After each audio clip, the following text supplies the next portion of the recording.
Han strained to see her, though he had the eyes of a newborn. Leia, where are we? Jabba's palace. I've got to get you out of here quick.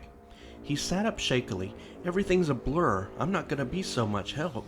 She looked at him a long moment, her blinded love. She traveled light years to find him, risked her life, lost hard-won time needed sorely by the rebellion.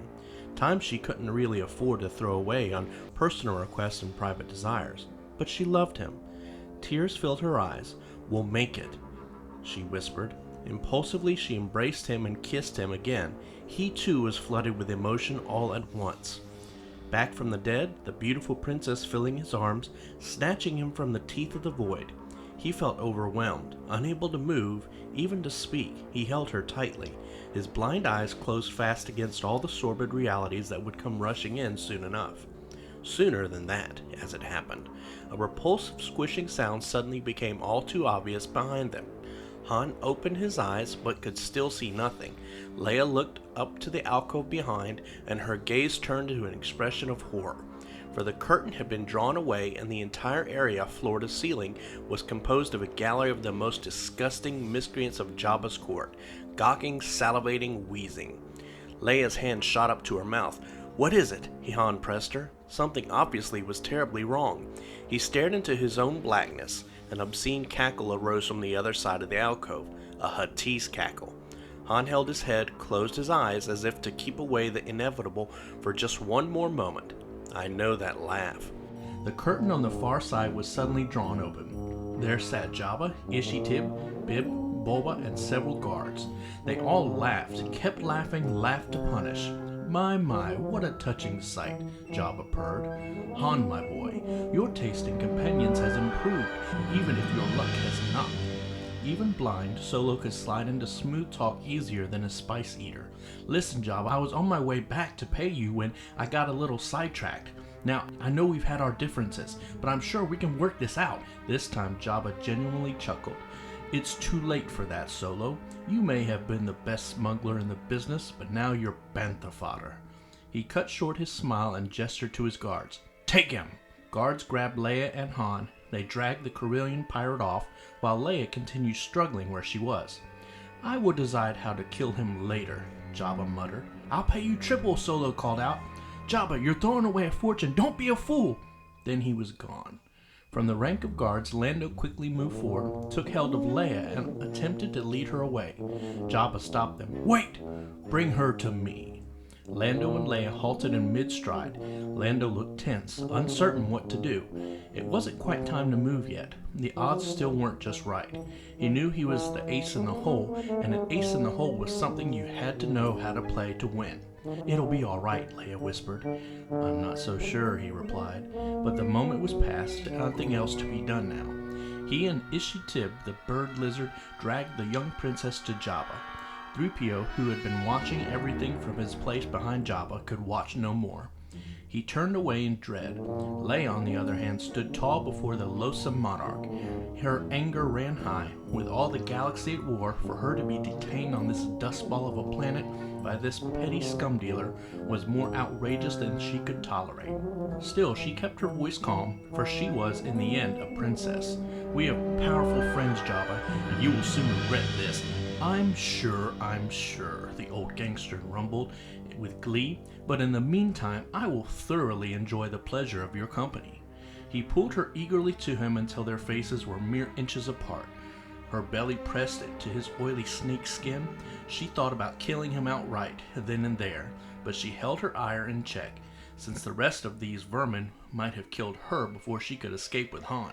Better odds were sure to come later. So she swallowed hard, and for the time being put up with this slime bot as best she could. 3PO peeked out momentarily, then immediately withdrew again. Oh no, I can't watch. Foul beast that he was, Jabba poked his fat, dripping tongue out to the princess and slopped a beastly kiss squarely on her mouth. Han was thrown roughly into the dungeon cell. The door crashed shut behind him. He fell to the floor in the darkness, then picked himself up and sat against the wall. After a few moments of pounding the ground with his fist, he quieted down and tried to organize his thoughts. Darkness. Well, blast it. Blind is blind. No use wishing for moon dew on a meteorite. Only if it was so frustrating coming out of a deep freeze like that, saved by the one person who... Leia. The Star Captain's stomach dropped at the thought of what must be happening to her now. If only he knew where he was. Tentatively, he knocked on the wall behind him. Solid rock. What could he do? Bargain, maybe? But what did he have to bargain with? Dumb question, he thought. When did I ever have to have something before I could bargain with it? What though? Money? Jabba had more than he could ever count. Pleasures? Nothing could give Jabba more pleasure than to defile the princess and kill Solo. No, things were bad. In fact, it didn't look like they could get much worse. Then he heard the growl, a low, formidable snarl from out of the dense blackness at the far corner of the cell, the growl of a large and angry beast. The hair on Solo's arm stood on end. Quickly he rose, his back to the wall. Looks like I've got company, he muttered. The wild creature bellowed out an insane growl and raced straight at Solo, grabbing him ferociously around the chest, lifting him several feet in the air, squeezing off his breathing. Han was totally motionless for several seconds. He couldn't believe his ears. "Chewie, is that you?" The giant Wookiee barked with joy. For the second time in an hour, Solo was overcome with happiness. But this was an entirely different matter. All right, wait a second, you're crushing me." Chewbacca put his friend down, and Han reached up and scratched his partner's chest. Chewie cooed like a pup. "Okay, what's going on around here anyway?" Han was instantly back on track. Here was unbelievably good fortune. Here was someone he could make a plan with. And not only someone, but his most loyal friend in the galaxy. Chewie filled him in at length. "Lando's plan? What is he doing here?" Chewie barked extensively. Han shook his head. "Is Luke crazy? Why'd you listen to him? That kid can't even take care of himself, let alone rescue anyone." "A Jedi Knight? Come on, I'm out of it for a little while and everybody gets delusions." Chewbacca growled insistently. Han nodded dubiously in the blackness. "I'll believe it when I see it," he commented, walking stoutly into the wall, "if you'll excuse the expression." Jabba's palace harshly, oiled only with sand and time. Standing outside in the dusty gale, staring into the black cavernous entranceway, was Luke Skywalker. He was clad in the robe of the Jedi Knight, a casket, really, but bore neither gun nor lightsaber. He stood loosely, without bravado, taking a measure of the place before entering. He was a man now.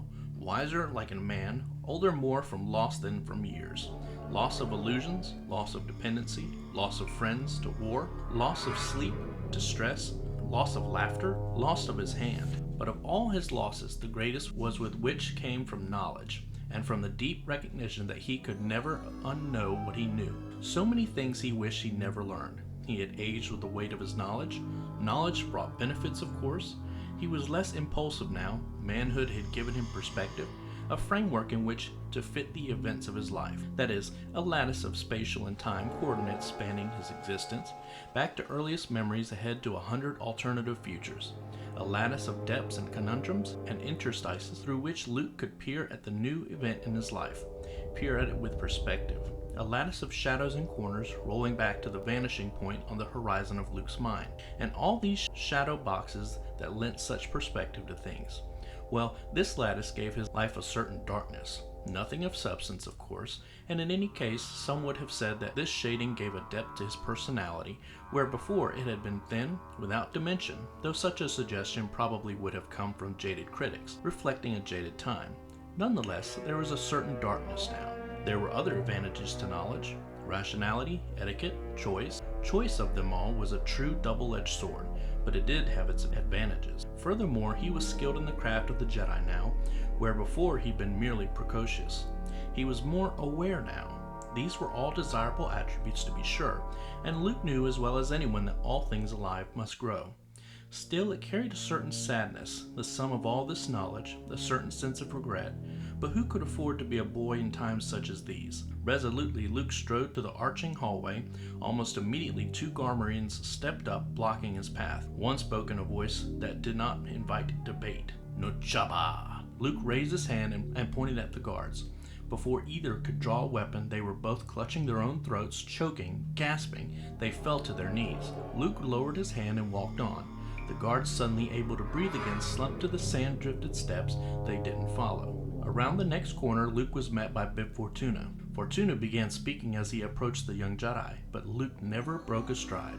So Bib had to reverse his direction and in mid-sentence and hurry along with Skywalker in order to carry on a conversation.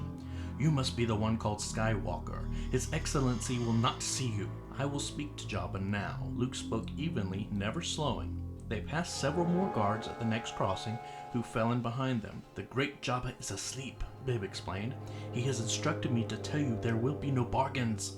Luke stopped suddenly and stared at Bib. He locked eyes with the major domo, raised his hand slightly, took a minutely inward turn. You will take me to Jabba now. Bib paused, tilted his head a fraction. What were his instructions? Oh yes, now he remembered. I will take you to Jabba now. He turned and walked down to the twisting corridor that led to the throne chamber. Luke followed him into the gloom. You serve your master well, he whispered in Bib's ear. I serve my master well, Bib nodded with conviction. You are sure to be rewarded, Luke added. Bib smiled smugly. I am sure to be rewarded. As Luke and Bib entered Jabba's court, the level of tumult dropped precipitously as if Luke's presence had a cooling effect. Everyone felt the change. The lieutenant and the Jedi Knight approached the throne. Luke saw Leia seated there, now at Jabba's belly. She was chained at the neck and dressed in the skimpy costume of a dancing girl. He could feel her pain immediately from across the room. But he said nothing, didn't even look at her, shut her anguish completely out of his mind, for he needed to focus his attention entirely on Jabba. Leia, for her part, sensed this at once. She closed her mind to Luke to keep herself from distracting him, yet at the same time she kept it open, ready to receive any sliver of information she might need to act. She felt charged with possibilities. 3PO peeked out from behind the throne as Bib walked up. For the first time in many days he scanned his Hope program. At last it's Master Luke's come to take me away from all of this, he beamed. Bib stood profoundly before Jabba. Master, I present Luke Skywalker, Jedi Knights. I told you not to admit him, the gangster slug growled in Huttese. I must be allowed to speak. Luke spoke quietly, though his words were heard throughout the hall. He must be allowed to speak, Bib concurred thoughtfully. Jabba, furious, bashed Bib across the face and sent him reeling to the floor. You weak-minded fool! He's using an old Jedi mind trick! Luke let all the rest of the motley horde that surrounded him melt into the recesses of his consciousness to let Jabba fill his mind totally. You will bring Captain Solo and the Wookiee to me. Jabba smiled grimly. Your mind powers will not work on me, boy. I am not affected by your human thought pattern. Then, as an afterthought, I was killing your kind when being a Jedi meant nothing. Luke altered his stance somewhat internally and externally. Nevertheless, I am taking Captain Solo and his friends. You can either profit from this or be destroyed. It's your choice, but I warn you not to underestimate my powers. He spoke in his own language, which Jabba well understood. Jabba laughed the laugh of a lion cautioned by a mouse. 3PO, who had been observing this interplay intently, leaned forward to whisper to Luke, Master, you're standing! A guard abruptly restrained the concerned droid, and pulled him back to his place. Jabba cut short his laugh with a scowl. There will be no bargain, young Jedi. I shall enjoy watching you die. Luke raised his hand, a pistol jumped out of the holster of a nearby guard and landed snugly in the Jedi's palm. Luke pointed the weapon at Jabba. Jabba spat, Busk! The floor suddenly dropped away, sending Luke and his guard crashing into the pit below. The trapdoor immediately closed again. All the beasts of the court rushed to the floor grating and looked down. Luke! Yelled Leia. She felt part of herself torn away, pulled down into the pit with him. She started forward, but was held in check by the manacle around her throat. Raucous laughter crowded in from everywhere at once, set her on edge. She poised to flee. A human guard touched her shoulder. She looked. It was Lando. Imperceptibly, he shook his head no. Imperceptibly, her muscles relaxed. This wasn't the right moment, he knew, but it was the right hand. All the cards were here now. Luke, Han, Leia, Chewbacca, and old wild card Lando. He just didn't want Leia revealing the hand before all the bets were out. The stakes were just too high. In the pit below, Luke picked himself up off the floor. He found he was now in a large cave-like dungeon. The walls formed of scraggy boulders pocked with lightless crevices. The half-chewed bones of countless animals were strewn over the floor, smelling of decayed flesh and twisted fear. 25 feet above him, in the ceiling, he saw the iron grating through which Jabba's repugnant courtiers peered. The guard beside him suddenly began to scream uncontrollably as a door in the middle of the cave slowly rumbled open. With infinite calm, Luke surveyed the surroundings as he removed his long robe down to his Jedi tunic, to give him more freedom of movement. He backed quickly to the wall and crouched there, watching. Out of the side passes emerged the giant Rancor. It was somehow reptilian, somehow unformed as a nightmare. Its huge screeching mouth was asymmetrical in its head, its fangs and claws set all out of proportion. It was clearly a mutant and wild as all unreason. The guard picked up the pistol from the dirt where it had fallen and began firing laser bursts at the hideous monster. This only made the beast angrier. It lumbered toward the guard. The guard kept firing, ignoring the laser blast. The beast grabbed the hysterical guard, popped him into its slavering jaws, and swallowed him in a gulp. The audience above cheered, laughed, and threw coins. The monster then turned and started for Luke, but the Jedi Knight leaped 8 meters straight up and grabbed onto the overhead grate. The crowd began to boo. Hand over hand, Luke traversed the grating toward the corner of the cave, struggling to maintain his grip as the audience jeered his efforts. One hand slipped on the oily grid and he dangled precariously over the baying mutant. 2 Jawas ran across the top of the grate. They mashed Luke's fingers with their rifle butts once again. The crowd roared its approval. The Rancor pawed at Luke from below, but the Jedi dangled just out of reach. Suddenly, Luke released his hold and dropped directly onto the eyes of the howling monster. He then tumbled to the floor. The Rancor screamed in pain and stumbled, swatting his own face to knock away the agony.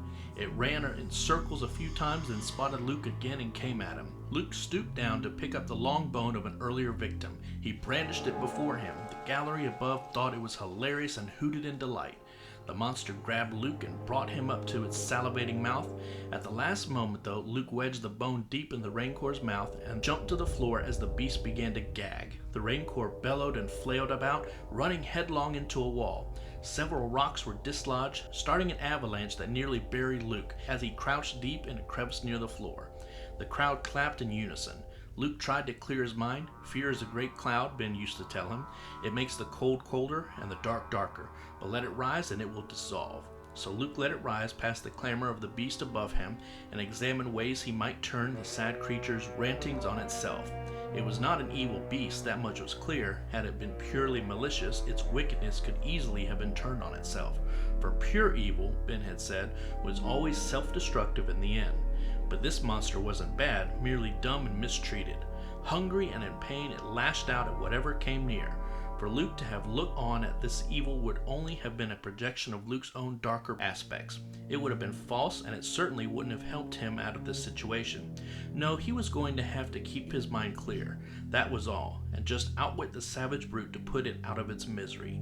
Most preferable would have been to let it loose in Jabba's court, but that seemed unlikely. He considered next giving the creature the means to do itself in, to end its own pain. Unfortunately, the creature was far too angered to comprehend the solace of the void.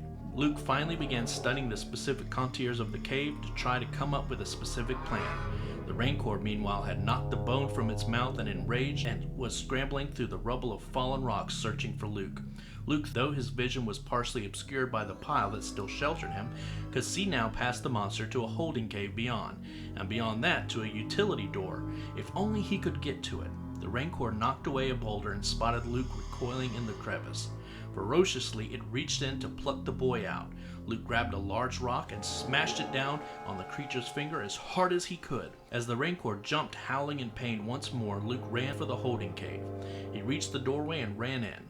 Before him, a heavy barred gate blocked the way. Beyond this gate, the Rancor's 2 keepers sat eating dinner.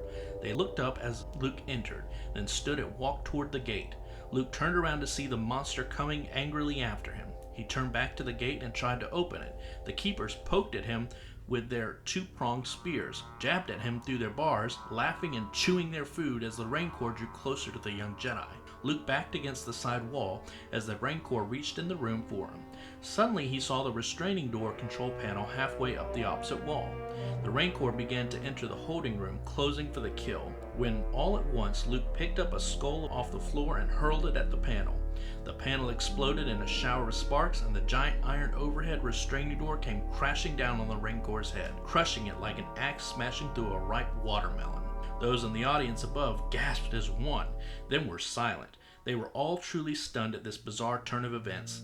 They all looked at Jabba, who was apathetic and with rage. Never had he felt such fury. Leia tried to hide her delight, but was unable to keep from smiling, and this increased Jabba's anger even further. Harshly, he snapped at his guards, "Get him out of there! Bring me Solo and the Wookiee! They will all suffer for this outrage!" In the pit below, Luke stood calmly as several of Jabba's henchmen ran in, clapped him in bonds, and ushered him out. The Rancor keeper wept openly and threw himself down on the body of his dead pet. Life would be a lonely proposition for him from that day. Han and Chewie were led before the steaming Jabba. Han still squinted and stumbled every few feet. 3PO stood behind the hut, unbearably apprehensive. Jabba kept Leia on a shorter stroking her hair to try to calm himself.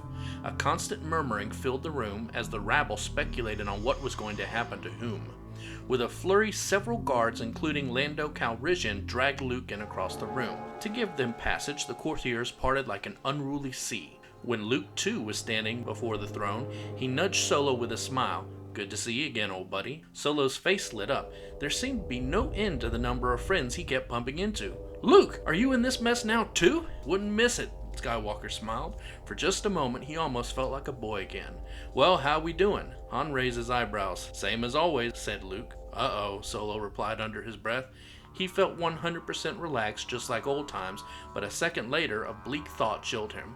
"Where's Leia? Is she—" Her eyes had been fixed on him from the moment he entered the room, though guarding his spirit with her own. When he spoke of her now, she responded instantly, calling from her place on Jabba's throne. "I'm all right, but I don't know how much longer I can hold off your slobbering friend here." She was intentionally cavalier to put Solo at ease. Besides, the sight of all of her friends there at once made her feel nearly invincible. Han, Luke, Chewie, Lando, even 3PO was skulking around somewhere, trying to be forgotten. Leia almost laughed out loud, almost punched Jabba in the nose. She could barely restrain herself. She wanted to hug them all. Suddenly, Jabba shouted. The entire room was immediately silent. "Talk, droid!" Timidly, 3PO stepped forward and with an embarrassed, self-effaceting head gesture addressed the captives. "His High Excellencies, the great Jabba the Hutt, has decreed that you are to be terminated immediately." Solo said loudly, "That's good. I hate long waits." "Your extreme offense against His Majesty," 3PO went on, "demands the most torturous form of death." "No sense in doing things halfway," Solo cracked. Jabba could be so pompous sometimes, and now with old Goldenrod there, making his pronouncements, no matter what else, 3PO simply hated being interrupted. He collected himself nonetheless and continued, "You will be taken to the Dune Sea, where you will be thrown into the great pit of Carkoon." Han shrugged, then turned to Luke. "That doesn't sound so bad." 3PO ignored the interruption. "The resting place will be all-powerful Sarlacc. In his belly you will find a new definition of pain and suffering as you slowly digest for 1,000 years. On second thought, we could pass on that," Solo reconsidered. 1,000 years was a bit much. Chewie barked his wholehearted agreement. Luke only smiled. "You should have bargained, Jabba. This is the last mistake you'll ever make." Luke was unable to suppress the satisfaction in his voice. He found Jabba despicable, a leech of the galaxy sucking the life from whatever he touched. Luke wanted to burn the villain, and so was actually rather glad Jabba had refused to bargain, for now Luke would get his wish precisely. Of course, his primary objective was to free his friends, whom he loved dearly. It was their concern that guided him now, above all else. But in the process, to free the universe of this gangster slug, this was a prospect that tinted Luke's purpose with an ever so slightly dark satisfaction. Jabba chortled evilly, "Take them away!" At last, a bit of pure pleasure on an otherwise dreary day. Feeding the Sarlacc was the only thing he enjoyed as much as feeding the Rancor. Poor Rancor. A loud cheer rose from the crowd as the prisoners were carried off. Leia looked after them with great concern, but when she caught a glimpse of Luke's face, she was stirred to see it still fixed in a broad, genuine smile. She sighed deeply to expel her doubts. Jabba the Hutt's giant anti-gravity sail barge glided slowly over the endless Dune Sea. Its sand-blasted iron hull creaked in the slight breeze, each puff of wind coughing into the huge sails as if even nature suffered from terminal malice wherever it came near Jabba. He was below decks now with most of his court, hiding the decay of his spirit from the cleansing sun. Alongside the barge, 2 small skiffs floated in formation, one an escort craft bearing 6 scruffy soldiers, the other a gun skiff containing the prisoners Han, Chewie, and Luke. They were all in bonds and surrounded by armed guards, Barada, 2 Wookiees, and Lando Calrissian. Barada was the no-nonsense sort and not likely to let anything get out of hand. He carried a long gun as if he wanted nothing more than to hear it speak. The Wookiees were an odd sort. They were brothers, leathery and bald save for a tribal top knot, braided and worn into the side. No one was certain whether Weequay was the name of their tribe or their species, or whether all in their tribe were brothers, or all were named Weequays. It was known only that these two were called by this name, and that they treated all other creatures indifferently. With each other they were gentle to even tender, but like Barada, they seemed anxious for the prisoners to misbehave. And Lando, of course, remained silent, ready, waiting for an opportunity. This reminded him of the lithium scam he'd run on Pesman 4. They'd salted the dunes there with lithium carbonate to con this Imperial governor into leasing the planet. Lando, posing as a non-Union mine guard, had made the governor lie face down in the bottom of the boat and throw his bribe overboard when the Union officials raided them. They'd gotten away scot-free on that one. Lando expected this job would go much the same, except they might have to throw guards overboard as well. Han kept his ear turned, for his eyes were still useless. He spoke with reckless disregard to put the guards at ease, to get them used to his talking and moving, so when the time came for him really to move, they'd be a critical fraction behind his mark. And of course, as always, he spoke just to hear himself speak. "I think my sight is getting better," he said, squinting over the sand. "Instead of a big dark blur, I see a big bright blur." "Believe me, you're not missing anything," Luke smiled. "I grew up here." Luke thought of this youth on Tatooine, living on his uncle's farm, cruising in his souped-up landspeeder with his new friends, sons of other settlers, sitting their own lonely outpost. Nothing ever to do here, really, for man or boy, but cruise the mountainous dunes and try to avoid the peevish Tusken raiders who guarded the sand, as if it were gold dust. Luke knew this place. He'd met Obi-Wan Kenobi here, old Ben Kenobi, the hermit who lived in the wilderness since nobody knew when, the man who'd first shown Luke the way of the Jedi. Luke thought of him now with great love and great sorrow, for Ben was, more than anyone, the agent of Luke's discoveries and losses, and discoveries of losses. Ben had taken Luke to Mos Eisley, the pirate city on the western face of Tatooine, to the cantina where they'd first met Han Solo and Chewbacca, the Wookiee, taken him there after Imperial stormtroopers had murdered Uncle Owen and Aunt Beru, searching for the fugitive droids R2 and 3PO. That's how it all started for Luke here on Tatooine. Like a recurring dream, he knew this place, and he had sworn then that he would never return. "I grew up here," he repeated softly. "And now we're gonna die here," Solo replied. "I wasn't planning on it." Luke shook himself out of his reverie. "If this is your big plan, so far I'm not crazy about it. Jabba's palace was well too guarded. I had to get you out of there. Just stay close to Chewie and Lando. We'll take care of everything." "I can hardly wait." Solo had a sinking feeling this grand escape depended on Luke's thinking he was a Jedi. A questionable premise at best, considering it was an extinct brotherhood that had used a force he didn't really believe in anyway. A fast ship and a good blaster are what Han believed in, and he wished he had them now. Jabba sat in the sail bar, surrounded by his entire retinue. The party at the palace was simply continuing in motion, the result being a slightly wobblier brand of carousing, more in the nature of a pre-lynching celebration. So bloodlust and belligerence were testing new levels. 3PO was way out of his depth. At the moment, he was being forced to translate an argument between Effet Man and Rees concerning a point of court warfare that was marginally beyond him. Effet Man, a bulky, upright patadermoid with an ugly, bestooked snout, was taking to 3PO's way of thinking, an untenable position. However, on his shoulder sat Salacious Crumb, the insane little reptilian monkey who had the habit of repeating verbatim everything Effet said, thereby effectively doubling the weight of the Eppan's argument. Eppan concluded the oration with a typically bellicose avowal, "Usi Jawamba Bug," to which Salacious nodded, then added, "Usi Jarambaka Bug." 3PO didn't really want to translate this to Reed, three-eyed goat face who was already drunk as a spicer, but he did. All three eyes dilated in fury. "Bakua! Bakua!" Without further preamble, he punched Effet Man in the snout, sending him flying into a school of squid heads. C-3PO felt this response needed no translation and took the opportunity to slip to the rear, where he promptly bumped into a small droid serving drinks. The drinks spilled everywhere. The stumbly little droid let out a fluent series of irate beeps, toots, and whistles, recognizable to 3PO instantly. He looked down in utter relief. "R2, what are you doing here? I can see you're serving drinks, but this place is dangerous. They're going to execute Master Luke, and if we're not careful, us too." R2 whistled, a bit nonchalantly as far as 3PO was concerned. "I wish I had your confidence," he replied glumly. Jabba chuckled to see Effet Man go down. He loved a good beating. He especially loved to see strength crumble, to see the proud fall. He tugged with his swollen fingers on the chain attached to Princess Leia's neck.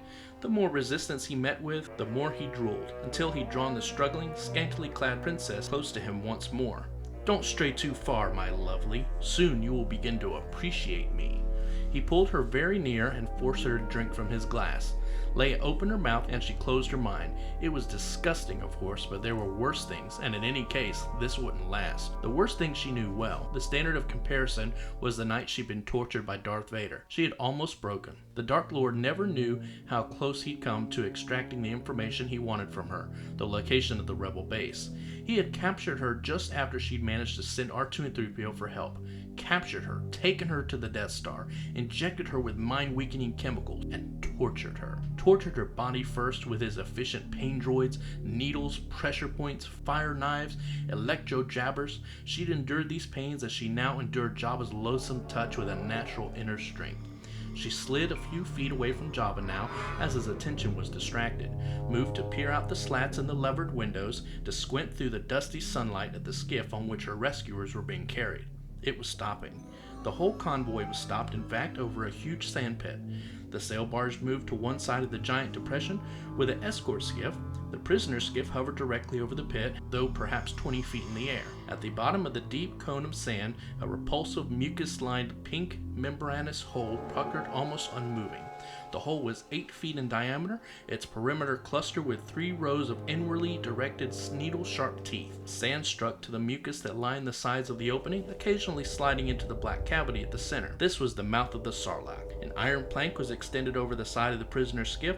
2 guards untied Luke's bonds and shoved him gruffly out onto the plank straight above the orifice of the sand, now beginning to undulate in the peristaltic movement and salivate with increased mucus secretion as it smelled the meat it was about to receive. Jabba moved his party up to the observation deck.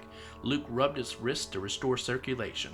The heat shimmering off the desert warmed his soul, for finally this would always be his home. Born and bred in a bantha patch, he saw Leia standing at the rail of the big barge and winked. She winked back. Jabba motioned 3PO to his side, then mumbled orders to the golden droid. 3PO stepped up to the comlink. Jabba raised his arm, and the whole motley array of intergalactic pirates fell silent. 3PO's voice arose, amplified by the loudspeaker. "His Excellency hopes you will die honorably," 3PO announced. This did not scan at all. Someone had obviously mislaid the correct program. Nonetheless, he was only a droid. His functions well delineated. Translation only, no free will, please. He shook his head and continued, "But should any of you wish to beg for mercy, Jabba will now listen to your pleas." Han stepped forward to give the loaded slime pot his last thoughts, in case all else failed. "You tell that slimy piece of worm-ridden filth—" Unfortunately, Han was facing into the desert, away from the sail barge. Chewie reached over and turned Solo around, so he was now properly facing the piece of worm-ridden filth he was addressing. Han nodded without stopping. "Worm-ridden filth, he'll get no such pleasure from us!" Chewie made a few growly noises of general agreement. Luke was ready. "Jabba, this is your last chance," he shouted. "Free us or die." He shot a quick look to Lando, who moved unobtrusively toward the back of the skiff. This was it, Lando figured. They'd just toss the guards overboard and take off under everyone's nose. The monsters on the barge roared with laughter. R2, during the commotion, rolled silently up the ramp to the side of the upper deck. Jabba raised his hand and his minions were quiet. "I'm sure you're right, my young Jedi friend," he smiled. Then he turned his thumb down. "Put him in!" The spectators cheered as Luke was prodded to the edge of the plank by Wickway. Luke looked up at R2 standing alone by the rail and flipped the little droid a jauntly salute. At that prearranged signal, a flap slid open in R2's domed head, and a projectile shot high into the air and curved into a gentle arc over the desert. Luke jumped off the plank, another bloodthirsty cheer went up. In less than a second, though, Luke had spun around in a free fall and caught the end of the plank with his fingertips. The thin metal bent wildly from his weight, paused near to snapping, then catapulted him up. In mid-air, he did a complete flip and dropped down in the middle of the plank, the spot he'd just left, only now behind the confused guards. Casually, he extended his arm to his side, palm up, and suddenly his lightsaber, which R2 had shot sailing toward him, dropped neatly into his open hand. With Jedi speed, Luke ignited his sword and attacked the guard at the skiff edge of the plank, sending him screaming overboard into the twitching mouth of the Sarlacc. The other guards swarmed toward Luke. Grimly, he waded into them, lightsaber flashing. His own lightsaber, not his father's. He had lost his father's in the duel with Darth Vader, in which he lost his hand as well. Darth Vader, who had told Luke he was was his father. But this lightsaber Luke had fashioned himself in Obi-Wan Kenobi's abandoned hut on the other side of Tatooine, made with the old Master Jedi tools and parts, made with love and craft and dire need. He wielded it now as if it were fused to his hand, as if it were an extension of his own arm. This lightsaber truly was Luke's. He cut through the onslaught like a light dissolving shadows. Lando grappled with his helmsman, trying to seize the controls of the skiff. The helmsman laser pistol fired, blasting the nearby panel, and the skiff lurched to the side, throwing another guard into the pit, knocking everyone else into a pile on the deck. Luke picked himself up and ran toward the helmsman, lightsaber raised. The creature retreated at the overpowering sight, stumbled, and he too went over the edge into the maw. The bewildered guard landed on the soft, sandy slope of the pit and began an inexorable slide down toward the toothy, vicious opening. He clawed desperately at the sand, screaming. Suddenly a muscled tentacle oozed out of the Sarlacc's mouth, slithered up, caked sand, coiled tightly around the helmsman's ankle, and pulled him into the hole with a grotesque slurp. All this happened in a matter of seconds. When he saw what was happening, Jabba exploded in rage and yelled furious commands at those around him. In a moment, there was general uproar with creatures running through every door. It was during this directionless confusion that Leia acted. She jumped onto Jabba's throne, grabbed the chain which enslaved her, and wrapped it around his voluptuous throat. Then she dove off the other side of the support, pulling the chain violently in her grasp. The small metal rings buried themselves in the loose fold of the hut's neck like a garrote. With a strength beyond her own strength, she pulled. He bucked with his huge torso, nearly breaking her fingers, nearly yanking her arms from their sockets. He could get no leverage. His bulk was too unwieldy, but his sheer mass was almost enough to break any mere physical restraint. Yet Leia's hold was not merely physical. She closed her eyes, closed out the pain in her hands, focused on her life force, and it was all able to channel into squeezing the breath from the horrid creature. She pulled, she sweated, she visualized the chain digging millimeter by millimeter deeper into Jabba's windpipe. As Jabba wildly thrashed, frantically twisted from this least expected of foes, with a last grasping effort, Jabba tensed every muscle and lurched forward. His reptilian eyes began to bulge from their sockets as the chain tightened. His oily tongue flopped from his mouth. His thick tail twitched in spasms of effort until he finally lay still, dead weight. Leia set out trying to free herself from the chain at her neck, while outside the battle began to rage. Boba Fett ignited his rocket pack, leaped into the air, and with a single effort flew down from the barge to the skiff just as Luke finished freeing Han and Chewie from their bonds. Boba aimed his laser gun at Luke, but before he could fire, the young Jedi sped around, sweeping his lightsaber in an arc that sliced the bounty hunter's gun in half. A series of blasts suddenly erupted from the large cannon on the upper deck of the barge, hitting the skiff broadside and rocking it 40 degrees askew. Lando was tossed from the deck, and at the last moment he grabbed a broken strut and dangled desperately above the Sarlacc. This development was definitely not in his game plan, and he vowed to himself never again to get involved in a con that he didn't run from start to finish. The skiff took another direct hit from the barge's deck gun, throwing Chewie and Han against the rail. Wounded, the Wookiee howled in pain. Luke looked over at his hairy friend, whereupon Boba Fett, taking advantage of that moment of distraction, fired a cable from out of its armored sleeve. The cable wrapped itself several times around Luke, pinning his arms to his sides, his sword arm now free only from the wrist down. He bent his wrist so the lightsaber pointed straight up, then spun toward Boba along the cable. In a moment, the lightsaber touched the end of the wire lasso, cutting through it instantly. Luke shrugged the cable away just as another blast hit the skiff, knocking Boba unconscious to the deck. Unfortunately, the explosion also dislodged the strut from which Lando was hanging, sending him careening into the Sarlacc pit. Luke was shaken by the explosion but unhurt. Lando hit the sandy slope, shouted for help, and tried to scramble out. The loose sand only tumbled him deeper toward the gaping hole. Lando closed his eyes and tried to think of all the ways he might give the Sarlacc 1,000 years of indigestion. He bet himself 3-2 he could outlast anybody else in the creature's stomach, maybe if he talked the last guard out of his uniform. "Don't move!" Luke screamed, but his attention was immediately diverted to the incoming second skiff, full of guards firing their weapons. It was a Jedi rule of thumb, but it took the soldiers in the second skiff by surprise. When outnumbered attack, this drives the force of the enemy in toward himself. Luke jumped directly into the center of the skiff and immediately began decimating them in their midst with lightning sweeps of his lightsaber. Back in the other boat, Chewie tried to untangle himself from the wreckage as Han struggled blindly to his feet. Chewie barked at him, trying to direct him toward a spear lying loose on the deck. Lando screamed, starting to slide closer to the glistening jaws. He was a gambling man, but he wouldn't have taken long odds on his chances of escape right now. "Don't move, Lando!" Han called out. "I'm coming!" Then to Chewie, Where is it, Chewie?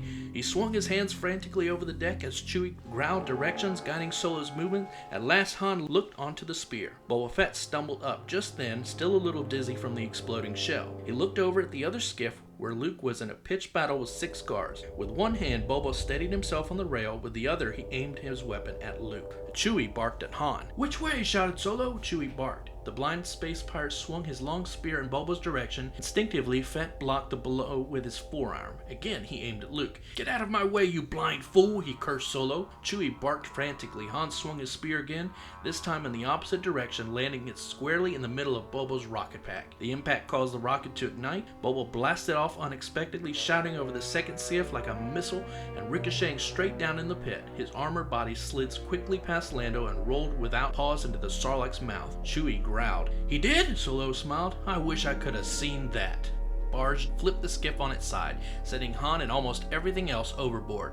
His foot caught on the railing though, leaving him swinging precariously above the Sarlacc. The wounded Wookiee tenaciously held on to the twisted debris astern. Luke finished going through his adversaries on the second skiff, assessed the problem quickly, and leaped across the chasm of sand to the sheer metal side of the huge barge. Slowly he began a hand-over-hand climb up the hull toward the deck gun. Meanwhile, on the observation deck, Leia had been intermittently struggling to break the chain which bound her to the dead gangster, and hiding behind his massive carcass whenever some guard ran by. She stretched her full length now, trying to retrieve a discarded laser pistol to no avail. Fortunately, R2 at last came to her rescue after having first lost his bearings and rolled down on the wrong plank. He zipped up to her finally, extended a cutting appendage from the side of his casing, and sliced through her bonds. "Thanks, R2, good work. Now let's get out of here." They raced for the door. On the way, they passed 3PO lying on the floor screaming as a giant tuberous hulk named Hermie Odal sat on him. Salacious Crumb, the reptilian monkey monster, crouched by 3PO's head, picking out the golden droid's right eye. "No, no, not my eyes!" 3PO screamed. R2 sent a bolt of charge into Hermie Odal's backside, sending him wailing through a window. A similar flash blasted Salacious to the ceiling, from which he didn't come down. 3PO quickly arose, his eye dangling from the sheaf of wires. Then he and R2 hurriedly followed Leia out the back door. The deck gun blasted the tilting skiff once more, shaking out virtually everything that remained inside except Chewbacca. Desperately holding on with his injured arm, he was stretching over the rail, grasping the ankle of the dangling Solo, who was in turn sightlessly reaching down for the terrified Calrissian. Lando had managed to stop his slippage by lying very still. Now every time he reached up for Solo's outstretched arm, the loose sand slid him a fraction closer to the hungry hole. He sure hoped Solo wasn't still holding that silly business back on Bespin against him. Chewie barked another direction at Han. "Yeah, I know, I can see a lot better now. It must be all the blood rushing to my head." "Great," Lando called up. "Now could you just grow a few inches taller?" The deck gunners on the barge were lining up this human chain in their sights for the coup de grace when Luke stepped in front of them, laughing like a pirate king. He lit his lightsaber before they could squeeze off a shot. A moment later, they were smoking corpses. A company of guards suddenly rushed up the steps from the lower decks, firing. One of the blasts shot Luke's lightsaber from his hand. He ran down the deck, but was quickly surrounded. 2 of the soldiers manned the deck gun again. Luke looked at his hand. The mechanism was exposed. The complex steel and circuit construction that replaced his real hand, which Vader had cut off in their last encounter. He flexed the mechanism. It still worked. The deck gunners fired at the skiff below, hit to the side of the small boat. The shockwave almost knocked Chewie loose, but in tipping the boat further, Han was able to grab onto Lando's wrist. "Pull!" Solo yelled at the Wookiee. "I'm caught!" screamed Calrissian. He looked down in panic to see one of the Sarlacc's tentacles slowly wrap around his ankle. Talk about a wild card. They kept changing the rules every 5 minutes in this game. Tentacles! What kind of odds was anybody gonna give on tentacles? Very long, he decided with a fantastic grunt, long and sticky. The deck gunners realigned their sights for the final kill, but it was all over for them before they could fire. Leia had commandeered the second deck gun at the other end of the ship. With her first shot, she blasted the rigging that stood between the 2 deck guns. With her second shot, she wiped out the first deck gun. The explosions rocked the great barge momentarily, distracting the 5 guards who surrounded Luke. In that moment, he reached out his hand and the lightsaber, laying on the deck 10 feet away, flew into it. He leaped straight up as 2 guards fired at him. Their laser bolts killed each other. He ignited his blade in the air and, swinging it as he came down, mortally wounded the others. He yelled to Leia across the deck, "Point it down!" She tilted the second deck gun into the deck and nodded at 3PO at the rail. R2 beside him beeped wildly. "I can't, R2, 3PO cried. "It's too far to jump." R2 butted the golden droid over the edge and then stepped off himself, tumbling head over heels toward the sand. Meanwhile, the tug of war was continuing between the Sarlacc and Solo and Baron Calrissian as the rope and the prize. Chewbacca held Han's leg, braced himself on the rail, and succeeded in pulling a laser pistol out of the wreckage with his other hand. He aimed the gun toward Lando, then lowered it, barking his concern.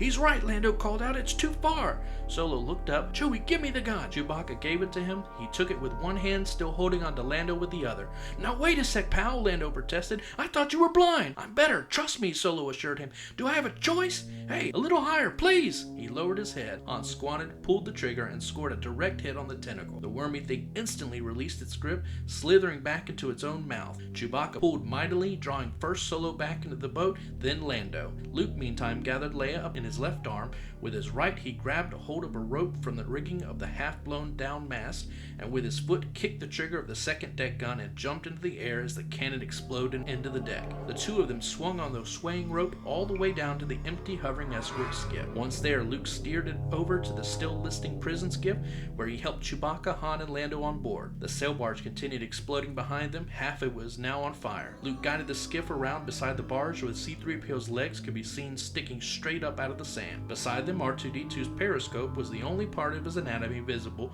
above the dune. The skiff stopped just above them and lowered a large electromagnet from its compartment in the boat's helm. With a loud clang, the two droids shot out of the sand and locked to the magnet's plate. In a few minutes, they were all in the skiff together, more or less in one piece, and for the first time they looked at one another and realized they were all in the skiff together. There was a great long moment of hugging, laughing, crying, and beeping. Then someone accidentally squeezed Chewbacca's wounded arm and he bellowed. Then they all ran about, securing the boat, checking the perimeters, looking for supplies, and sailing away. The great sail barge settled slowly in a chain of explosions and violent fires, and as the little skiff flew quietly off across the desert, disappeared finally in a brilliant complication that was only partially diminished by the scorching afternoon light of Tatooine's twin suns.